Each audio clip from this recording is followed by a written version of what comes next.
Hey, this is Pat Barrett. I have this T-shirt on. Let's see, a fossil handprint. Sometimes I think some of the folks that are in our state legislature may come from that era. I'm not sure. They have a couple of bills in the hopper that relate to two topics. And the first one I'm going to bring up is the work at home. They don't want folks working at home. In other words, working remotely, right? They don't want remote work. Um, it doesn't really matter, whether, in my opinion, whether you're remotely working from Starbucks or in your bedroom. The point is that you're working. You can tell by your output whether you're working. Very simple. There's an old a joke from quite a long time ago of people working remotely so that they could be seen on a monitor somewhere. And they were dressed, the men were dressed in shirt, coat, tie, and the women in business attire. But then the camera would pull away to see under the desk, they were in their pajamas, and the idea is they're, they're not really working. But I know that people like to work because I watched my two grandkids. They were between 2 and 3, and they were had a play area in our family room, and we had these large cardboard bricks. They look like bricks, and the kids would use them to build things with, and our grandkids would build walls and everything, and then they'd tear them all down and then carry them across the room to the other side of the room and build another wall. And then they'd tear that down and they'd go back on the other side, do the same thing, back and forth for hours. What were they doing? They were working. People like to work. All right, I'm sorry if you work in a cubicle and do really dumb, boring things all day. The basic idea of work, if you go back in time to when people worked on farms and so forth, a lot of people like to work. Normal people do, but in decent work conditions. Now, that's the problem with these folks. They think people are naturally lazy and they have to be forced. Watch constantly, blah, blah, blah, and you do that in the office. So I don't think this thing is going to go anywhere because with COVID, we found that working remotely does work, and the studies show that, blah, blah, blah. But, conservatives don't like studies because they often show things that they don't like. A more serious bill is up. I didn't give you the names of those bills, and I have to find them here somewhere, and I don't know where I put them, but I will find them for you, the numbers. The work at home one is a Senate bill, and this one is an anti-DEI bill, and I want to really talk about that because it's part of the MAGA agenda. The DEI stands for diversity, equity, and inclusion, and what I want to focus on today is the diversity part and why that's problematic for I don't like to use the word conservatives because there are a lot of real conservatives out there that don't go along with MAGA at all. They look down on it. There's a whole extremely, influential publication online called The Bulwark. It's made up, the core is made up of people who were conservative Republicans until Trump came along, and then they flipped. Not to liberals necessarily, and sometimes I read them, I'm a liberal, and I don't like some of the things that they say about liberals, but they are basically backing, this is a big one, the liberal project, the small L liberal, and I'm going to devote a whole video to the difference between small L liberal and capital L liberal. Okay, but let's move on to diversity. Diversity means different. There are a lot of people to whom different equals threat. Now, we won't go into their psychological makeup. I try to avoid doing psychology, although with Trump you really need to. So the idea in MAGA now is to just deport anyone who's different. You know, they don't belong here. They don't belong here, right? The MAGA right, we'll call them, believe a real American is a white Christian born in the U.S. and male. Now, there's a young woman, somewhat young from my point of view, Laura K. Field, who was part of a large group of people studying political science. She got her PhD. She was in this group for about 10 years. And the group is made up of a lot of what's called the intellectual infrastructure of MAGA. Now, you might think putting intellectual and MAGA together is oxymoronic, but in reality, they do have a strong, well, I won't call it strong.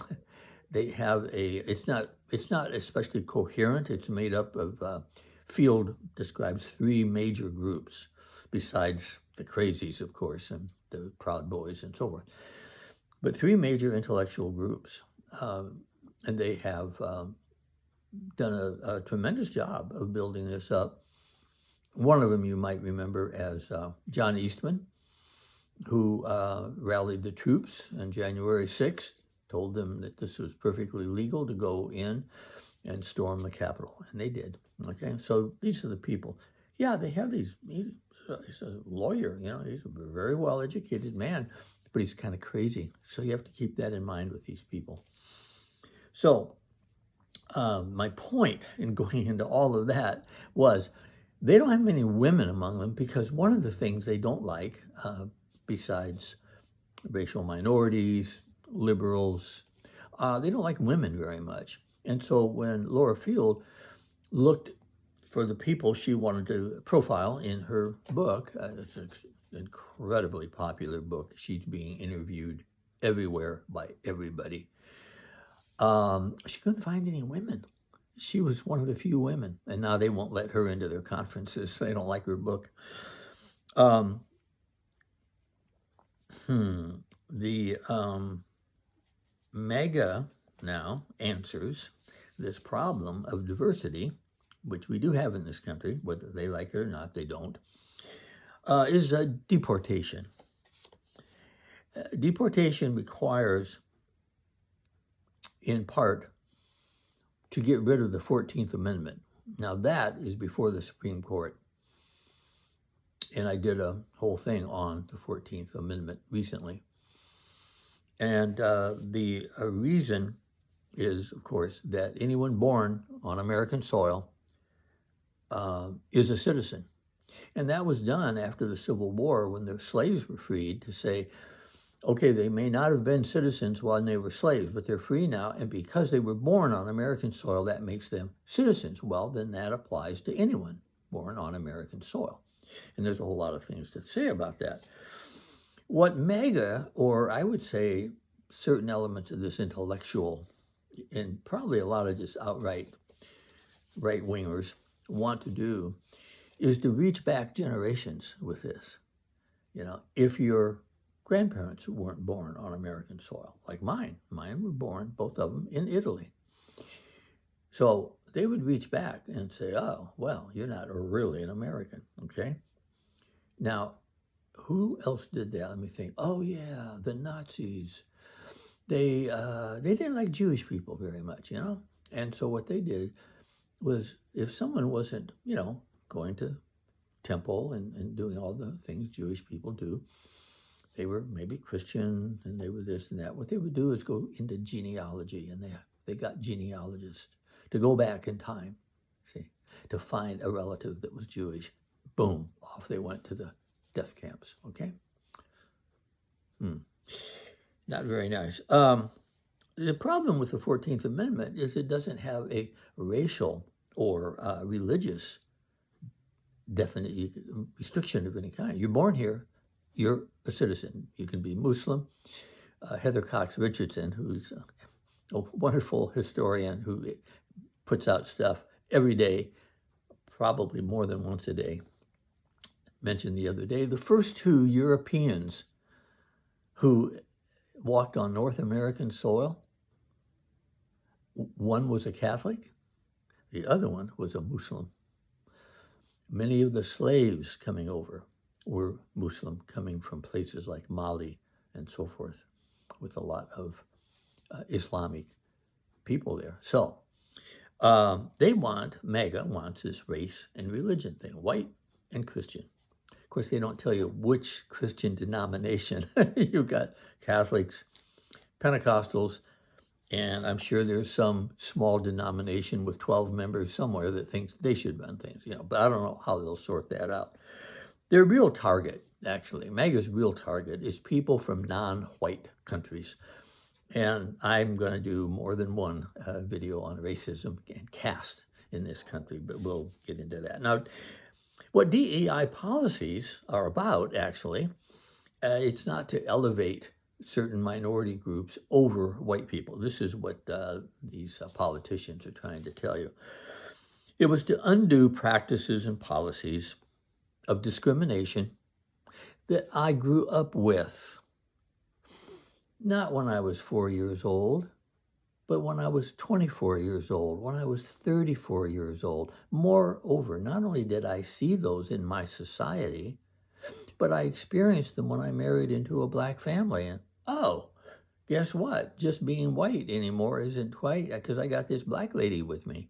And that, for some people, creates a real problem. Okay, so we have to understand that DEI policies were meant to undo the discrimination. And we've seen the MAGA people, Hegseth and Stephen Miller and so forth, go after even top-level military people if they're black or if they're female and they have a high level of post or assignment in the military. They get canned. Well, let's get back to our good old Arizona GOP, MAGA. Get voters through fear of differences. That's what they do. They create fear of differences. They don't need to produce evidence of what they say are thousands of people coming over the border from Mexico to vote in our elections and then to go back, right? Or whatever crazy thing that they think. They also exaggerate the number of people who are here without documentation. It's about 14 million. Sounds like a lot until you remember we have 340, I'm sorry, I can't even say it. It's 300 million. 340, there we go, 340 million people in this country. 14 million? That's not a lot. I'm happy to say that my YouTube guru, Elisa, has just shown up on my message board. Okay, good. That makes me go on. Okay, so what do they do since they don't have any evidence? They rely on pre-existing prejudices. And we have pre-existing prejudices. I gave you one about me. I had a prejudice. Some time ago, I did a little YouTube video where I mentioned the story about the boy and his father and the surgeon and so forth. Anyway, I grew up with those stereotypes, and I didn't get rid of all of them, at least right away. I hope I'm rid of most of them. So how does MAGA get their ideas across? Well, they use right-wing media like Fox News, okay, and there are several others, and social media. Then they spread these lies where the people are already primed to have these suspicions about differences. So this really goes to people who fear differences. Now, I have two questions, and I never found my, oh, here it is. Sorry. The bills, before we finish this off with my two questions. The work at home one is SB, Senate Bill 1237, 1237. And the DEI, anti-DEI, as they call it, a House Concurrent Resolution, HCR 2042. Remember those to call your representative on and tell them, no, we don't want these bills. 2 questions. Do MAGA politicians really believe this crap? Okay? Their lies, their stereotypes about different people, do they believe them themselves? Or do they just exploit those prejudices to get votes? Second question. Are citizens required to evaluate the claims made by the Republicans? And let me tell you what our founders said, okay? One of them in particular, I think we quote a lot, Thomas Jefferson. He said, citizen, and by the way, a whole lot of those founders, they wrote a lot of stuff as they were, developing our Constitution. But he said, citizens need to be informed. Thomas Jefferson wrote this, quote, through the channel of public papers, the public papers. What did he mean? He meant the press, which is what they had back then. Thank you for watching. This is a longer one, but I hope I've made some points here. And please subscribe, comment, and what are they, likes? Yeah, see, I'm just getting into this. So do that, and I will bring you some more stuff, okay? Thank you.